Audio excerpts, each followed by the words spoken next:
Like, how do you deal with the balance between the positive and the negative stories? Look, I think there's a responsibility on the leaders in the media industry to see that you can't constantly be giving people a diet of doom and gloom.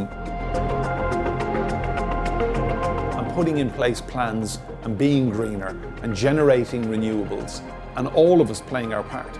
So there will be difficult decisions to be made, but I mean, there is no plan B, there is no planet B. There are simple little fixes, but like for anyone who goes to the countryside and leaves behind crisp packets, cans, bottles, cigarette packets, I mean, just shame, the shame of doing that. And I'm giving you gold dust here, straight out of the Enda Brady manual.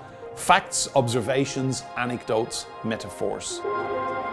You don't need any scientific degree. For me, that was actual proof that something is not right here. So, in answer to your question, what would I say to people? I would say you're blessed if you have 2 arms, 2 legs, and a brain that works, and lungs that pump oxygen around your body. Challenge yourself.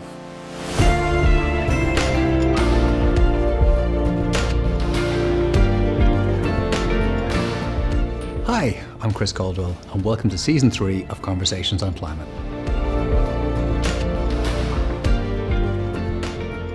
Enda, thank you so much for inviting us into your home here for this interview. Pleasure, Chris. Yeah, absolutely delighted to be given this opportunity.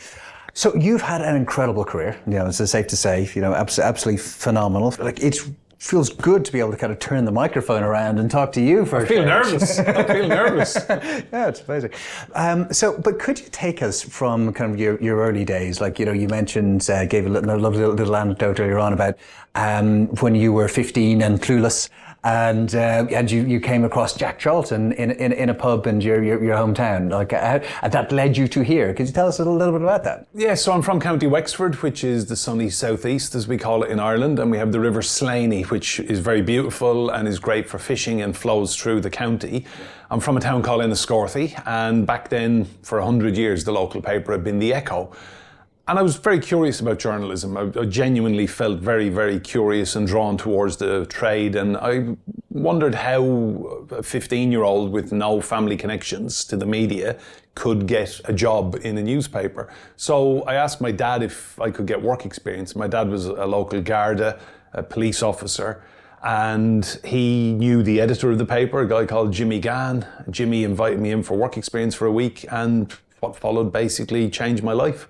So I ended up going to a place called Bunclody, which is by the river, and word had got round the community that Jack Charlton, who at the time was the Ireland football manager and obviously had won the World Cup with England in 1966, he was a big fisherman and he'd been fishing on the river that day. And I went in with the intention of getting an autograph. He was having sandwiches and tea in a pub called Redmond's of Bunclody. And I went in to get an autograph and I ended up getting an interview. The newspaper published the interview in our County Wexford a week later, and that set me off on a path towards journalism and ultimately changed my life. Fantastic.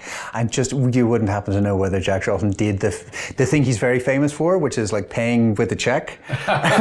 Probably. Knowing that nobody will ever cash the check and they just put it up above the bar with Jack Charlton's name on it? Yeah. I think for an international audience, it's hard to put into words what he meant to Irish people.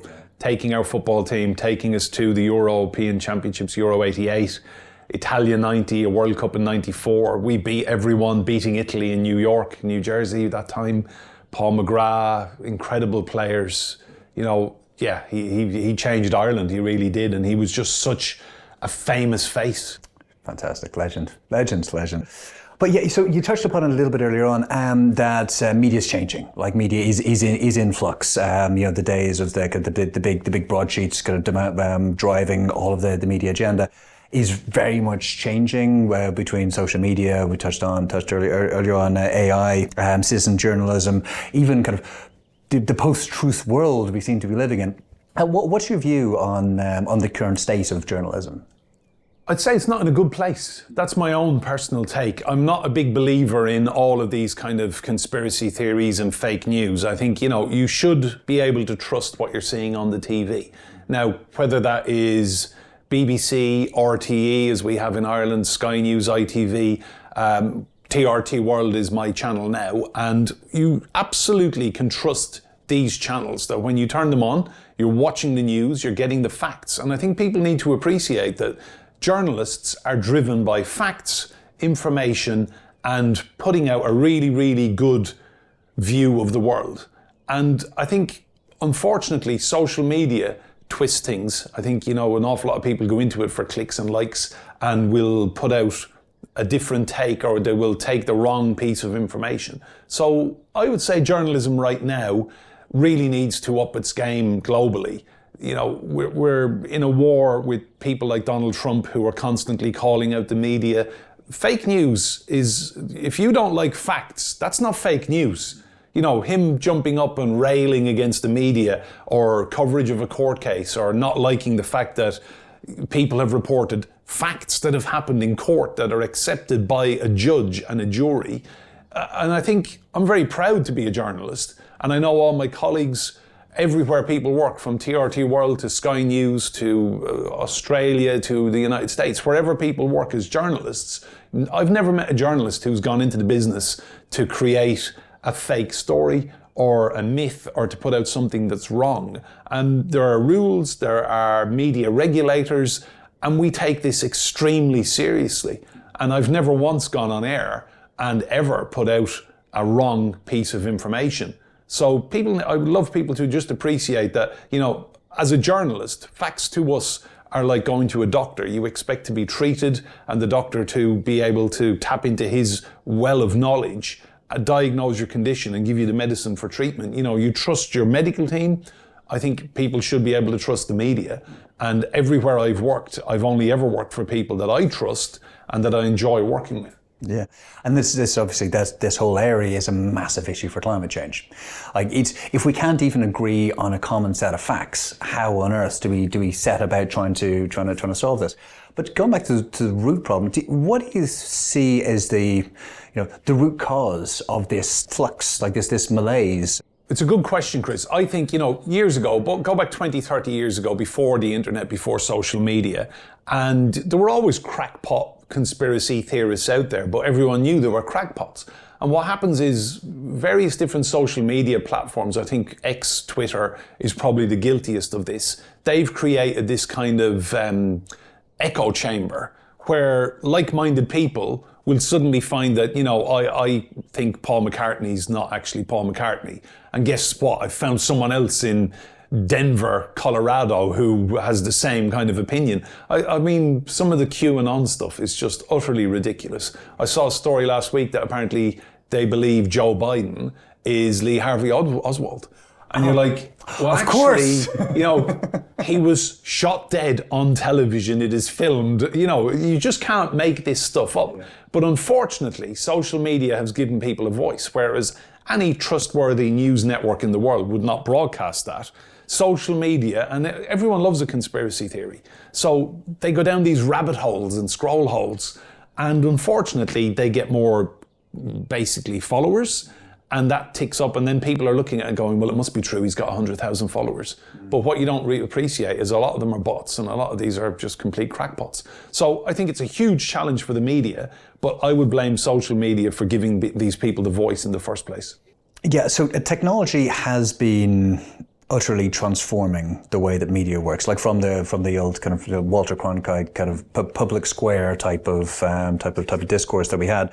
We're now in much more kind of fractionalized bubbles, and there also seems to be an ever-expanding kind of generational gap between kind of the older generations who are still relying on broadsheets and more traditional media, and then younger generation who are looking at more their own bubbles and kind of certain echo chambers. Well, I suppose two questions is, can we fix that, and should we try to fix that? I think we absolutely have to fix this, because there's a generation of young people growing up now who are getting their news. They're not watching traditional news channels, a lot of the young people now. It's all social media, TikTok. And I will say to my son, who's 15, where did you see that? And he went, oh, it was on TikTok yesterday. So, in terms of when I was growing up, it was sit down, there was the news at 6 o'clock, there was the news at 9 o'clock at night. That was it. There was a daily newspaper. Now we're surrounded by news channels, news radio, news media, news platforms. It's everywhere, but we have to get it right. And it's a big responsibility on the journalist. And I think, we need to step up and call out fake news when we see it. But you're right, in terms of climate change, you get all these people who deny stuff, and they will be arguing with highly educated scientists. And you're looking at people who've spent their entire life studying Arctic ice flows, glaciers, global warming, the temperature of the oceans. And you will see someone on a certain social media platform railing against science off the back of he's got 250,000 followers on Twitter, and that gives him an education or a tick, or you should be taking this person seriously. And I would actually listen to a scientist with no followers who has spent 40 years following facts, following science, and saying, look, this is what we've done to the earth. So I think more leadership is needed, but we as journalists, there's a massive responsibility on us to step up, get the facts right, and call it out when we see it wrongly reported. A career as an academic, or careers in business, or a career as a journalist, knowing this a subject inside and out is worth an awful lot more than like a $12 a month tick that you buy on X. But yeah, it is incredible, the followings. But one of the big issues that we have in climate is it is fundamentally very complex. The interconnectedness of the systems, the slow and steady creep, and the science is deep. But in this world, we're moving more towards clicks, we're moving towards short-form content, we're moving towards short attention span. Yeah, the problem is that if an audience is looking for something that is short and punchy, it is much easier to say, oh, we'll all live in caves. Oh, that's expensive. Without making the argument, so no, actually the quickest way of us all living in caves is by not doing anything about it and just letting society collapse. Or it's expensive, said, well, it actually isn't expensive because you go through, like on a kind of cost of capital basis, levelized cost of capital, renewables are cheaper and have been for quite some time. But to make those arguments takes time and is quite complicated. How do we get across the something that is inherently complex in a world that is moving towards simplicity and just one set simple message? Well, look, that's the conundrum for the scientific community and the experts and people who work in renewable energy. But communication is really simple. I mean, if you go back to the time of our Lord Jesus Christ, any of the people 2,000 years ago, how did they communicate? They communicate with parables, stories, anecdotes. And it was a very, very simple messaging. I mean, humans have not changed. We're still here. Life and how we live has changed, but humans love a story. So I always say to people, at the highest level, I've worked with people, and I say to them, you can improve your communication by implementing FOAM. And that little acronym, and I'm giving you gold dust here, straight out of the Enda Brady manual: facts, observations, anecdotes, metaphors. FOAM. You can turbocharge your message by implementing that little acronym. So if you've got a fact about, the temperature this year compared to last year, the O stands for observation. Your observation, you're a leading scientific advisor or whatever. What's your observation on where we are as a species? You can cut through so much of the media noise by using that little device. Anecdotes. I was traveling in the Arctic last year and I spoke to some people, the Sami people who live in the north of Finland, and they told me that they haven't seen this little snowfall in 120 years. This is what their family leaders have told them. A little anecdote and then a metaphor. If humanity is on a 24-hour clock, we are 60 seconds to midnight.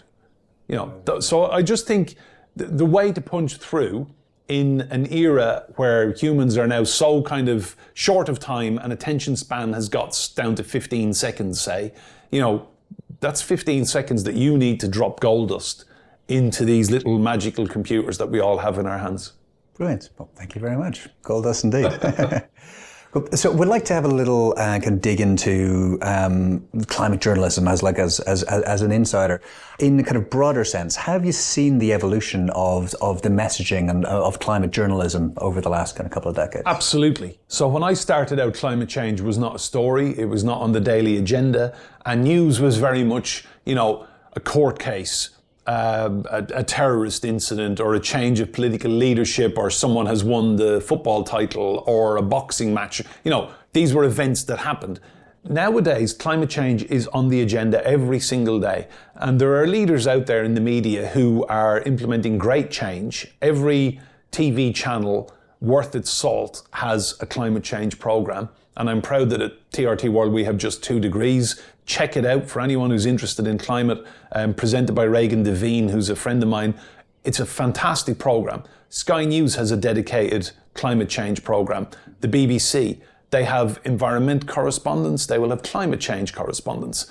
And they are talking to world leaders, people with great knowledge, great academic experience, and they're conducting experiments. You're talking to people who have gone to the ends of the earth to see what we have done to the earth. And I would say now climate change is a huge story. So every single day you watch the documentaries.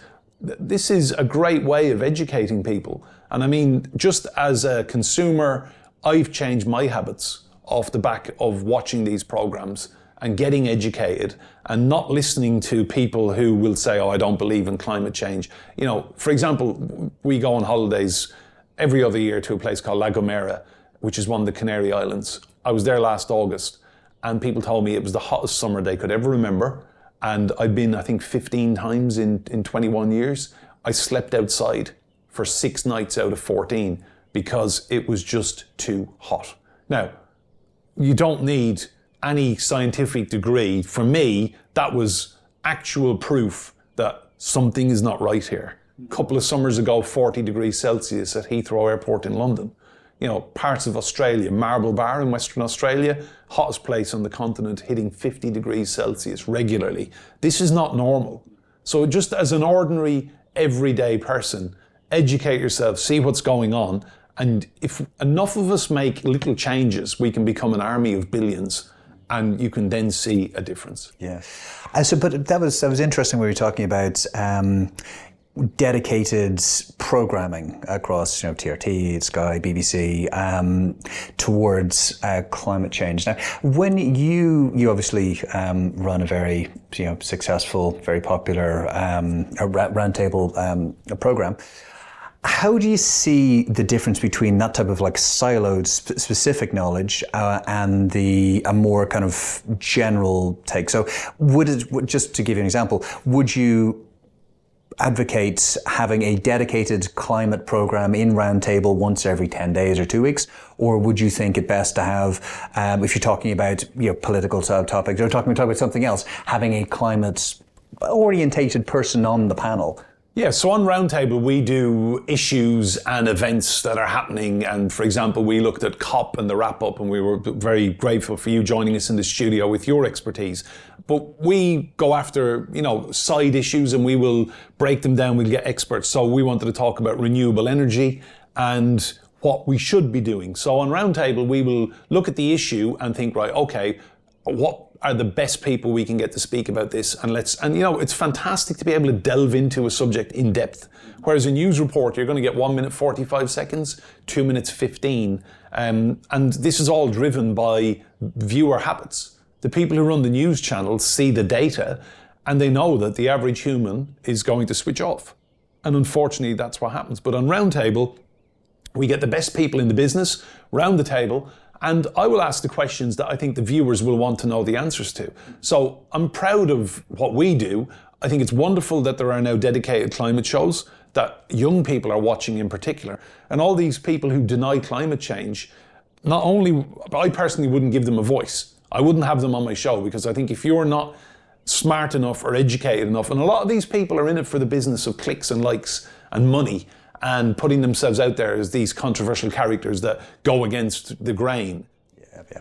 No, yeah, really, you raise a really interesting point. And thankfully, we're beyond the point of, you know, for balance, having a scientist and a climate denier, which was something that we had for an awful long time. Yeah, but that was wrong. No, it's very fundamental. You know, places like the BBC were doing this. And they would have like some of the world's foremost experts, and then they would say, well, joining us also from the Flat Earth Society. This is insane. Yeah. So on your own show, objectivity is obviously, you know, key. How do you balance the needs between having kind of real experts, but having a balance between, you know, other perspectives, other points points of view without giving platforms to not So I ask the questions. So I will say to an expert, well, hang on, I've read online and Bob in Aylesbury thinks that this is all a hoax. And then the expert will answer that question. So I'm not going to go and get someone who has these off the ball, completely wacko opinions. They're just not going to get time. I mean, at Roundtable, we value experts, expertise, and insight. And I genuinely think, we can build a great, great show by having really smart people who know what they're talking about. So I always feel an interview is not a very good experience if I've come away from it not learning something. So I want to sit down with these people and think, well, what can I learn from this guy or girl that will make me smarter, better, or maybe change how I live. So I think an interview is pointless if people are just sitting down and it's just chewing gum for the eyes. So, when you get these experts in, ask them, what's your experience? What have you seen? Tell me what you've noticed lately. Have they been to the Atacama Desert? Have they been working in the Arctic? What are the science trends that they've noticed? And I mean, use of language, again, I go back to audience and message. I saw an interview recently where a scientist said our oceans are boiling. And, you ask how you can distill a message down into 15 seconds, can be done in 2. Yeah, that's powerful. And that kind of brings us to climate coverage does tend to be kind of disaster coverage. It's something you can point a camera at. Or that type of the big headline if somebody comes out with that type of phrase, so we're in the year of global boiling as well, that's that type of thing. So there's that focus. But there's also a increasing trend of people trying to look for good news stories, saying, "Oh well, this is what we're doing about it. This is all positive. Look well at these miracles that people are pulling off." It must be a very difficult balance for you to try and strike, because you don't want to be focusing too much on the good news stories because we're not doing things quickly enough, and this is going to be problematic if everybody thinks, "Oh no, we're okay." And looking at this year, there's just the disasters. It can turn people off, and it also tends to kind of give a negative impression on kind of the global south as being kind of victims rather than kind of empowering change makers. How do you deal with the balance between the positive and the negative stories? Look, I think there's a responsibility on the leaders in the media industry to see that you can't constantly be giving people a diet of doom and gloom. We need to show people what's actually happening, but we need to show them what can be done as well. So you'll see stories about beach cleanup operations, communities rallying together. And I mean, probably the most simple documentary I've watched in years, I found on Netflix. 2 young Norwegian fellas who decided they were surfers and they wanted to go and live on a beach during the winter, and they wanted to see, could it be done? So a beach inside the Arctic Circle in Norway, it's called Nordforsola in Norwegian. I believe it's north of the sun in Norwegian. These 2 young fellas, 19, 20 years of age, they built a cabin, and what they did, they surfed and lived the entire Norwegian winter in the Arctic on that beach, but they cleaned all the plastic that washed ashore. And they took about 6 tons off the beach. And if you watch that documentary, Nordforsola, S-O-L-A, find it on Netflix. It is absolutely brilliant, self-shot, really cheaply made. 2 young fellas just living their best lives together, 2 mates, and they cobbled together loads of driftwood and they built a hut, they brought their food and lived very sustainably for the 3 months of the winter in the Arctic. And that, we need to show that what an extraordinary impact. 2 little guys, not in any way media celebrities, and they had the nous to get a camera, film each other, and deliver a beautiful TV project. And there was a message, a really good environmental message. And I bet a lot of people don't even know about it and haven't watched it. And I think, that inspired me.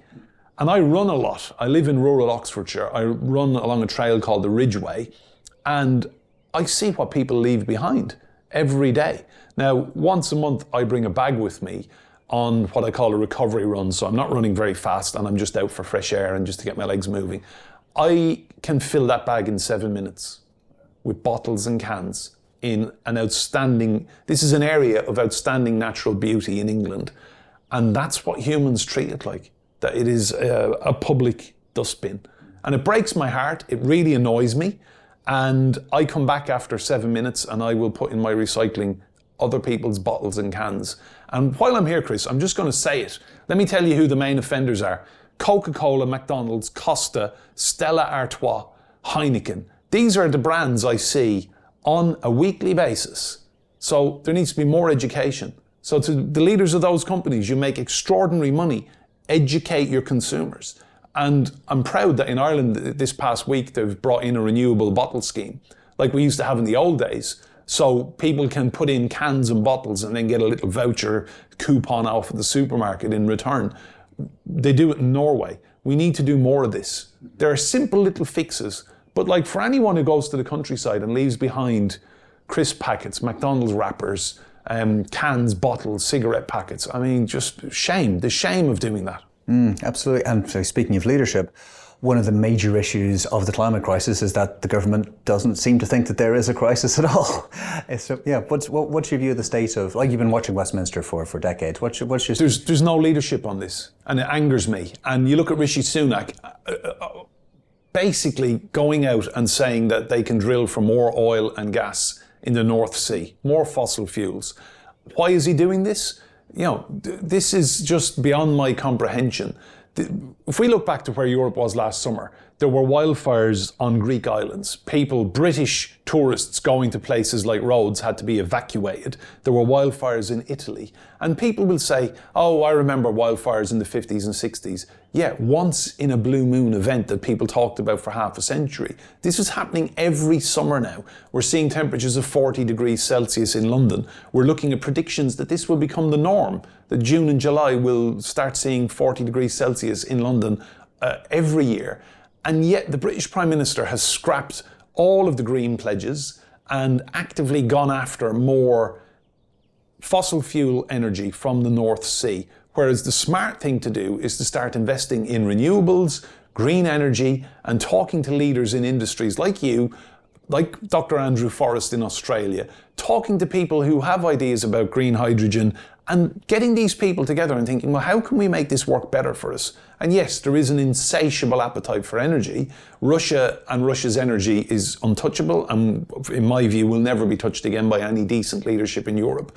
But we're now at a position where we need leaders who are paid extremely well to step up and start leading. And I think certainly in the UK, I don't see any leadership on this. And it's a shame. Keir Starmer has come out this week, likely to be, if the polls are believed, the next British Prime Minister. And he has now scrapped or certainly reduced massively Labour's green pledges.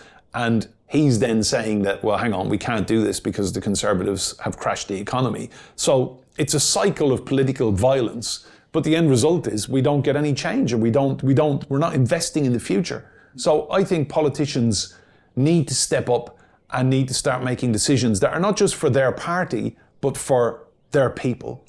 Yeah, absolutely. And where on earth do Rishi Sunak or Keir Starmer think that growth in the economy is going to come from, if not from doing what China's doing, what the US is doing, what India is doing, what Japan is doing, and putting in the equivalent of the Inflation Reduction Act and trying to get green growth. But how do we deal with the long term, these big long-term questions where you need to be planning for years, for generations in advance, to try and look after like people, our children, our children's children, when you've got such a short-term focused election cycle where bloody ULEZ can be changing an entire government's policy on something so fundamental as climate. I think the problem certainly in the UK is for 14 years people have had very poor leadership. I think we've seen leader after leader come, and it's short-termism. You know what I mean? Theresa May came in for a short time. Boris Johnson came in for a short time. Liz Truss, bless her, she came in for a couple of weeks. And now Sunak. Sunak's not going to be Prime Minister next year, if you believe the polls. There needs to be leadership where people are not just looking in terms of my party and me and the cult of personality that we've had with these people. There needs to be a long-term strategic plan where they can say what Britain will be doing in 5 years, 10 years, 15 years. And unfortunately, I would say Britain is not alone in this. We're not seeing much leadership across Europe. The scary thing might be next year, some people would say, a Trump 2.0 presidency if he's inaugurated next January. And again, you know, what will that mean for climate change? So we need leaders to start stepping up and actually listening to the experts and putting in place plans and being greener and generating renewables, and all of us playing our part. So there will be difficult decisions to be made, but I mean, there is no plan B, there is no planet B. We need to work on this now for our grandchildren's sake, because I look at what we've done to the planet and I think it shames us. It really does. I slightly push back against not much happening in Europe. I think like Europe is really leading the way in terms of renewable energy. So who's leading? That's what I want to know. Yeah, well, in terms of legislation, regulation, European Union are putting out some fantastic stuff. Like they have a plan in place that is very similar in scope and size as the Inflation Reduction Act, without all of the massively aggressive drilling that Joe Biden's doing. The carbon cross-border adjustment mechanism is again another very proactive, very strong measure. There's a lot of good stuff happening coming out of the European Union. Problem is election cycles, and we may end up going the other way in European Union as well. There's a lot of kind of straws in the wind that suggest maybe the balance might be going the other way in there, which would be a tremendous worry for and the amount of democracies going to the polls this year is really stunning. So it's a very important year for like climate is on the ballot paper for the first time. One of Donald Trump's big promises on day one is to, well, one, be a dictator, but two is to drill baby drill. Really, people need to get out and vote. How do you kind of break through in such a kind of really partisan environment? How do you kind of break through in that world? Well, I think, if you were to look at how Tony Blair ran things, right? So unfortunately, the last decade or so, we've seen the extremes. Everything's been pushed to the extremes. So we get the extreme right, and then we get the extreme left. And I think things work better when everyone's in the middle. Most people you meet on the street are not extremists. I would say most people just want to work hard, live a good life, and have a good life for their family, and be in the middle. So the echo chambers of social media where people are expressing these extreme opinions, that's not real life, that's not normal. We need to get back to a situation where we have political leadership that people can actually look and think, wow, I'm proud that person is leading my country, as opposed to these polarizing personalities that keep popping up. And why are they in it? I would never look at someone like Trump and think he's in it for the good of the American citizens. You got to think this is all about me. And sadly, that's where we're at. There's not a huge amount of leadership in certain countries. And I think really the onus now is on politicians to start looking long term. What's best for my country? What's best for my people? What's best for this planet? And the decisions, Sunak has made some shameful decisions on the environment in this country. You look at the rivers. People try swim in a river in England without getting sick. Look at the amount of triathlons that end with people badly ill. And these are extremely fit athletes, very good runners, very good cyclists, top-level swimmers. And they will swim in any open water in England, and dozens of people end up really ill. We've got a situation here where the River Thames flows through Oxfordshire, and a very well-known water company, I'm going to call them out, Thames Water, terrible record in terms of pumping raw sewage out into what should be clean places for people to go and swim or paddle a canoe. And I wouldn't swim in the River Thames here if you paid me. It's just not possible. Open lakes where there's no possibility of a water company putting any discharge in there, yes. But look what we've done to the waters. It's not just in terms of the climate as well and the heat and the temperatures. It's the actual beautiful resources of our planet. And we have allowed people to do this. We have allowed people to do this for profit. And it is shameful. You've always been kind of an internationally aware person, but now working with TRT, and where there's perhaps less of a pure kind of Europe-centric focus that would have been more of a Europe and North America focus that would have been in Sky. Has the reporting that's in more of kind of global South view of the world, has that influenced your views of climate at all? I'd say very much, because we're hearing from experts who are not UK based, who are not European based, and we're hearing from people who are climate change leaders in South America, in Australia, in India. Look where the populations are. We've got a dedicated program called Africa Matters. And you will hear leaders on there talking about things, and you would not necessarily see them on channels like ITV or Sky or the BBC. So I think this is a global problem that is going to require global solutions. So let's listen to these people. Let's listen to where it's at in Africa, people who are on the ground in South America, in Asia, in the Balkans, people who are seeing change. I think it's wonderful, and we need to tap into as much intelligent thought and academic research as we can, because hearing sound bites from politicians in Westminster who don't leave Westminster, that's not going to change anything. Mm-hmm. Yeah, no, absolutely, very well said. There's so much kind of deep and perfectly understandable thought going on in the global South because it is on climate change, because it is a crisis. Like it is a real and present danger. So a huge amount of kind of intellectual and educational capacity is being thrown into trying to solve these problems. Whether we have got a certain arrogance to think that the solutions will come from the north and flow south. There's every chance the solutions will come from the south and people who are dealing with it on a day-to-day basis and flow north. Yeah, because their people are living through what we've all created. And if you look at where most of the pollution comes from, you're looking at China, Russia, the United States. You know, these countries need to change. Unfortunately, is the political leadership there going to change in any way? No, Putin will run Russia until he drops dead. China will continue to be run by the Chinese Communist Party, and the United States will be looking at another 4 or 5 years of Donald Trump. You know, it's a scary thought. It really is, you know, where the lack of leadership that's out there. So I think we need to hear more voices. We need to hear people's lived experience of why is this happening?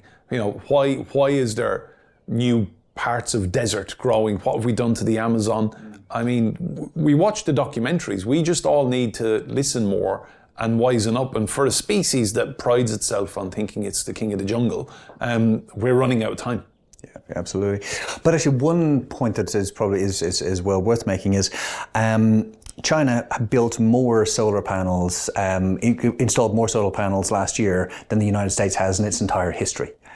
That's incredible. And it is incredible. So the Chinese are massively doubling down upon renewable energy, upon the energy transition, and it's not because they're a bunch of tree hugging hippies wearing sandals. It's because it makes the right kind of social sense, economic sense, political sense for them, like for the good of their own country. Yeah, and I think I go back to what I said about foam: facts, observations, anecdotes, metaphors. That fact that you just dropped, that China has put more solar panels in a year than America in its history. I mean, this is new knowledge to me, and it's astonishing.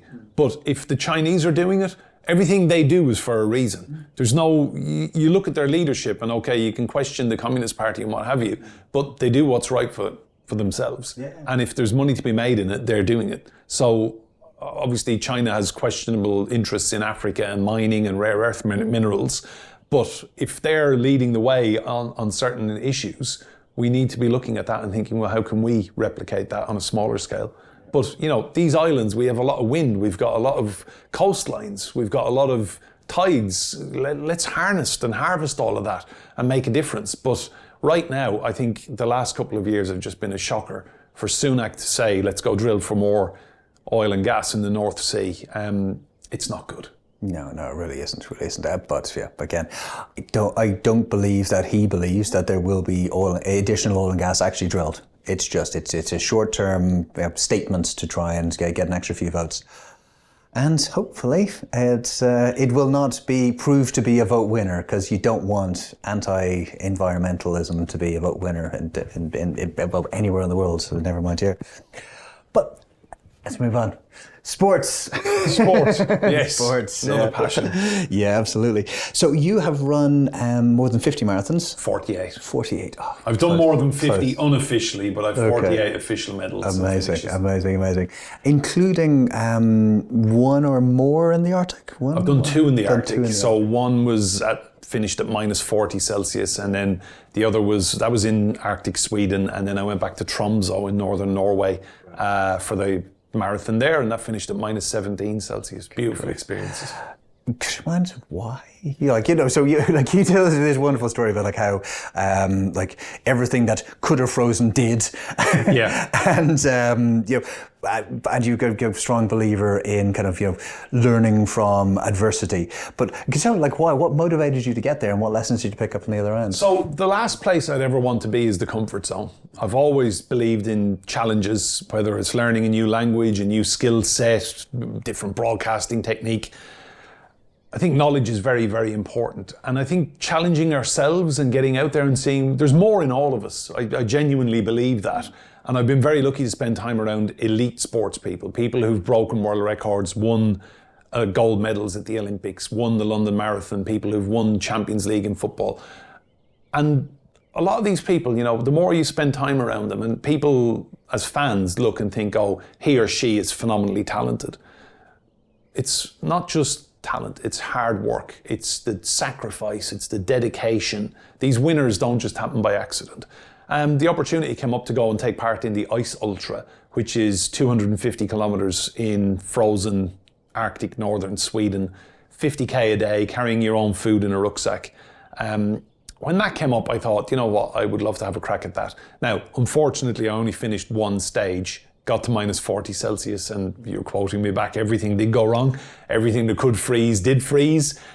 It was one of the most outstanding, beautiful experiences of my life. Would I do it again? For the purposes of this interview, I will say, if my wife is watching this interview, I'd say no, but I will absolutely go back and do it again, just between you and me. It was an amazing experience to see the last kind of frozen desert in Europe, and to put trust in yourself and your legs and your brain to get around that course. Mountains, frozen lakes, tundra. It was absolutely stunning. And I would urge anyone, if you get the chance to go to the Arctic, to go and have a look around, wrap up well, and maybe use some better snowshoes than I did. Right. And what did it teach you about resilience? Resilience is something I am very passionate about. And I tell you, when it gets down to minus 40 Celsius and you've still got a few kilometers to go, it's fight or flight, and you keep moving. Resilience is something we all have in us, but not enough of us tap into. And people will think, oh, getting through a day at work or whatever. I just love the challenge of completing distance. The watch is always telling you what times you're doing. There's more in all of us. And I think, look, I wouldn't want everyone to be built like me. The world wouldn't work if that, I'm the kind of person that if I get on a bike or a Peloton, today's stats have to be better than yesterday's. And if they're not, I'm in a bad mood for an hour. Look, that's not going to work for everyone. But I love challenging myself. I love running. I love the marathon distance because, you can work out where you are physically, fitness-wise, how you're doing, and whether it was better than last year. And now I've gone probably from doing the same race over and over and trying to get better and better and better to now going to different places for the experience, to see places. What's it like to run a marathon in, I don't know, Norway? I did 2 in Norway. I did Oslo, and then I went and did Tromsø. It's just a wonderful way of meeting people, challenging yourself, and tapping into resilience. And for anyone who repeatedly says to me, oh, I can never run a marathon, I guarantee you can. Of course you can. Of course you can, yeah. Well, can you? I think you need to be a particular type of person to do it. Like physically you can do it, but like you need to believe that yourself. You need the mindset, you need the dedication, you need the resilience. You need to be able to make sure that you pull your trainers on a Sunday afternoon for like a 15-mile run that'll take you hours because you haven't done this very often. Not everybody has that, But do you think that can be something that you can grab any person off the street and say, you come spend some time with Enda, I will get you across the finish line? I would say yes, because people say to me, oh, I don't have the time. But hang on, let's just be honest here. People have the time, and don't get me started on modern life, because when I run, I just see the most common, I would say, fragrance I get in the countryside is strawberry butterscotch vape flavour. from people going past in cars. That's the modern world. Anyone who's curious about running or fitness or changing their life and improving their life, if you've got time to watch Netflix for 2 hours in the evening, if you've got time to go and smoke cigarettes, if you've got time to go to the pub for an hour and a half, you've absolutely got time for fitness. And it's just a matter of putting it into your weekly or daily routine. And I don't want to sound preachy or telling people what to do here, but you can absolutely get fitter, feel better, lose weight, think smarter. My best ideas come when I'm running. I'll be out running, and after a certain time, something will just go off in my head and I will just think, why didn't I think of that before? And it's adrenaline. And I think adrenaline's probably the most addictive drug in the history of humans. I love it. So you mentioned like you've talked to some phenomenal athletes like top class Zlatan, obviously Bobby Charlton, Mo Farah as well, many more. What draws you to elite level athletes? The achievements. I like people who don't accept the norm. I mean, one guy who is a fantastic friend and has been very, very good to me over the years, Sir A.P. McCoy, champion jockey. He's Irish like us. 4,500 winners approximately. He broke every record in the book in Britain and Ireland. And I was blessed to meet him when I was about 22, 23. He was starting to rip up the record books.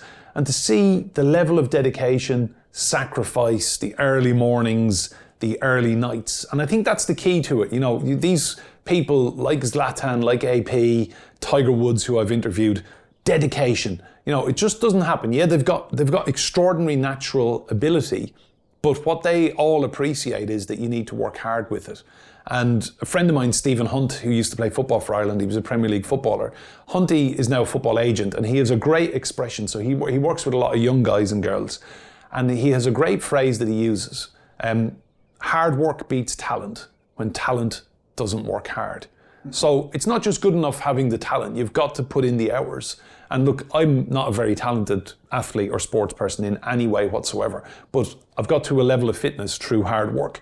And I would say the common theme with all these people is sacrifice, relentlessness, resilience, and dedication. Yeah, I think you might have just answered it, but what does sport have to offer us beyond entertainment? Is that, or is that, would that be your answer to it as the morning? I would say sport. If I was interviewing someone for a job and I had 20 people sitting down with me, and I looked at someone who has run a lot of marathons, I'd give them the job straight away. Because I know straight off that person, they're not going to go sick. They will be extremely hardworking. They'll be up early. They'll be punctual. And punctuality is a big thing for me. I would rather be 2 hours early than 1 minute late. That is just how I'm built. And I think what does sport teach us? Yes, it's entertainment. Yes, it's wonderful to look at, and we can admire these great people who go and do extraordinary things. But I think in any line of business, you would want someone with the elite mindset, the sports person's mindset, because they don't just accept the norm. They look at things and think, well, hang on, how can that be better? And like there's a Japanese word, kaizen, which means better than yesterday. And that's the way they look at things. And if you look at any of these phenomenally successful business people like Jim Ratcliffe, who owns Ineos, for example, he's an amateur marathon runner. He's 71 years of age now. Now, I don't know him very well. I've spent time around him and I've interviewed him and I've observed how he works. He took over the cycling team. We had a cycling team at Sky, Team Sky. He took that over, came in, and yeah, he's got a lot of money, but he made it better. And it's now Ineos, Team Ineos Grenadiers. You look at these business people and there's a common thread, and very, very successful business people remind me of very successful sports people, because they don't just wake up. Extraordinary stuff just doesn't happen by accident. And I think too many people just fall out of bed in the morning late, sit in traffic and go to work. And I think what I really like about the sports people is that they look at something and think, well, hang on, how can that be better? And through training tweaks, dietary changes, sleep improvements, and I think sleep is the next area that we're going to see a lot of sports science focusing on. Because they've got to the stage now where they've got the nutrition off, they've got the recovery off, but a key part of improvement is better sleep. And I noticed an article recently, Erling Haaland, the Norwegian striker at Man City, he sleeps with his mouth taped so that he's breathing through his nose. And I read a book recently called Breath, which revolutionized a lot in my head about running. So I didn't know this, but we've become lazy and we breathe through our mouths. Whereas if we breathe through our nose, the oxygen is used better in the body and we perform better. And just to check this out, I ran a kilometre here one day by myself, cross country, breathing only through my nose. And I did it on a stretch of land that I know extremely well, and I know what it takes to run it. And I knocked 27 seconds off my time. Wow. Just by breathing through my nose. So it's another little fact. Amazing. This is lots of gold being sprinkled around here. Thank you. So really fascinating thoughts on what makes an athlete remarkable. There's been an increasing trend of sports people to be taking positions, to be advocating for one side or the other. In some cases, for strong causes for good, but there's more than one kind of flat earther in the NBA, for instance. Where do you see the balance between interviewing big stars and talking about the issues with them? I think people who are elite sports people have a great platform for good, and I admire that. And I think good on them. I mean, Gary Lineker, so most people now, younger generation, just know him as the guy who presents Match of the Day on the TV. He was an elite footballer. He was the Golden Boot winner at the World Cup in 1986. And I would say, had he been born in Argentina or Germany, he would have won a World Cup, Gary Lineker. He now takes a stance on social media. He will tweet criticism of government policy where he doesn't like it. The BBC are trying to rein that in. I think sports people have a huge platform for good. And I admire sports people who speak out and who use it and will challenge the norm and will put their hands up there. I mean, look at the NFL, Colin Kaepernick, who decided to take a knee. He paid a heavy price with his career, but look at the change he implemented. And the whole kind of Black Lives Matter movement, issues of race, racial inequality. And he very bravely did something. And I can't imagine how much courage you need to live in the United States as a black man to go and do that. And when the national anthem is played, to kneel down. I think he inspired people. I really admire him. And I think to go against the grain in a country of 340 million people, as a young black guy, to call out racial injustice, I salute what he did and I admire it. Yeah, absolutely. And even though it did cost him his career in the NFL, like it's what a remarkable thing to do. Yeah. But we all know his name, so yeah. Well done, Tim. And he made a massive difference. So we try to finish by asking for a piece of advice. And given your background, your history, all of your past of resilience and your experience of dealing with crises and reporting on crises and understanding crises, would you have kind of one piece of advice that you could give on how individuals can deal with crises and manage crises in their personal and professional lives? I'm going to finish by telling you a little family story, which I haven't spoken about publicly on camera before. And you mentioned about resilience. I want to tell you about my grandmother. My grandmother was called Bridget Brady. Bridgie, they call her. She was from North County Longford.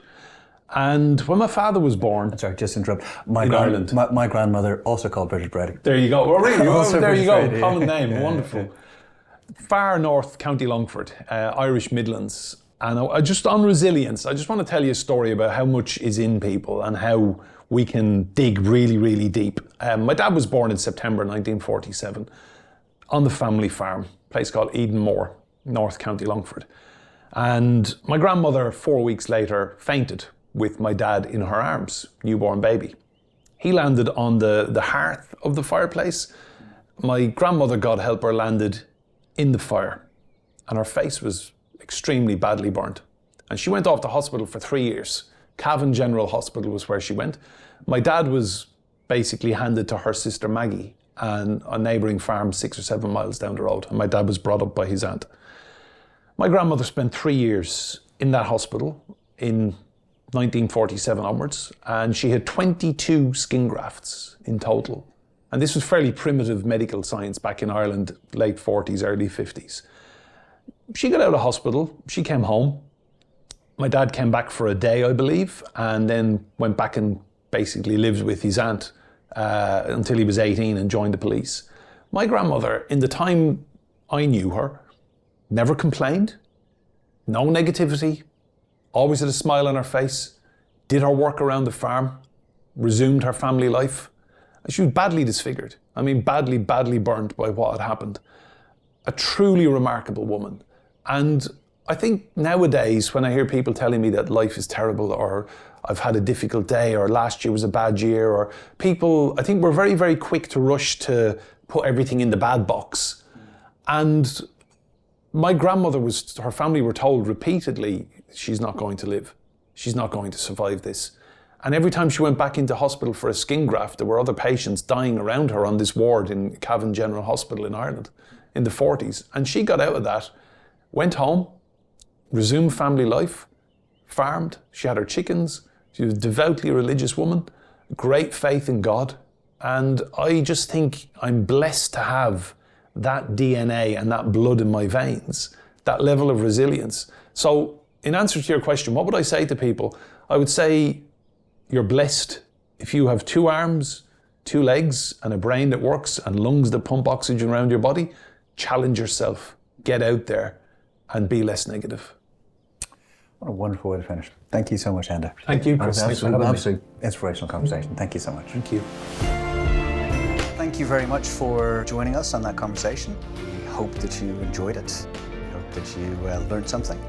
If you did enjoy it, please feel free to leave a 5-star review and to subscribe to any of our channels, and we'll be sure to keep you updated on future productions.